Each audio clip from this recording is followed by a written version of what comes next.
Welcome to English in a Minute. When you listen to American English, you might hear this. Last-ditch effort. Let's find out what it means. Listen. Did you watch that basketball game last night?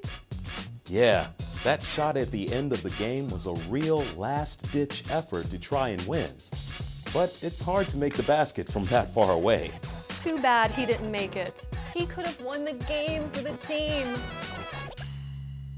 A last-ditch effort is a final attempt to succeed at something. It is a difficult thing to do. It may or may not work. In our example, the basketball player's last-ditch effort to make a basket did not work, and his team lost the game. And that's English in a Minute.